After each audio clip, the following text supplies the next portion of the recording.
G'day, g'day. It's Nick here and welcome to Wicked Wildlife again. And today, being spring, baby birds are around, we want to have a talk about what do you do if you find a baby bird. So stay tuned, guys. We're having a talk about birds. It's pretty dangerous. For Wicked Wildlife encounters, this is Tully, our resident scrub wildlife member to our wild family here. Start here in South Australia.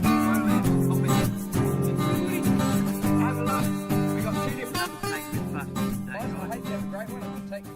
So the first thing, which is pretty important, is figure out what is this bird. Now, obviously, you don't have to know it's a West African Colombian wood swallow, but there is a couple of things that are important. And the first one is it a ground-dwelling bird? The last thing you want to do is pick up a poor little plover or a native duckling and put him up in a tree. He doesn't belong there. Mum hasn't abandoned him, he actually belongs in the grass. So not every bird on the ground needs your help. The other reason for this is if you do need any help or advice, you're able to call a wildlife carer and give them a rough idea of what they're dealing with. That means that they're able to give you the right advice. So you sort of want to have a rough idea of what it is.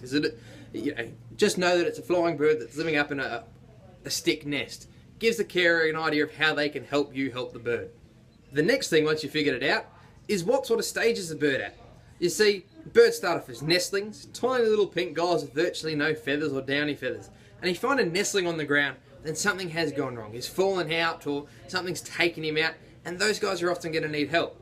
It is a myth, however, that if you touch this bird that mum's going to smell you and not go near it. That's not true.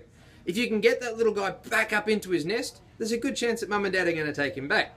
Even if you can't do that, if you can get him up high in the tree where he's going to be safe in a sort of a makeshift nest, something like one of those coconut flower pot plants works really well, or a ice cream container or something like that. Something where you can get him up nice and high where he's going to be safe from cats and dogs, and just keep an eye on him for a couple of days, and hopefully mum and dad will come back and get him.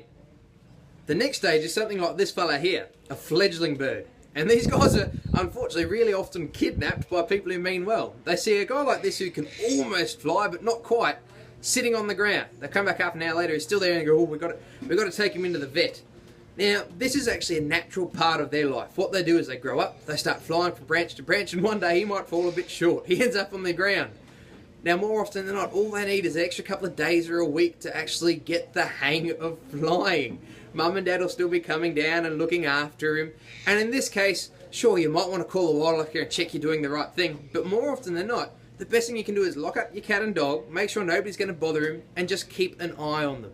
If anything happens, get on your local wildlife carer. But more often than not, these guys don't need our help. They just need to be looked after a little bit, check that they're safe where they are, and let nature take its course. So there you go, guys.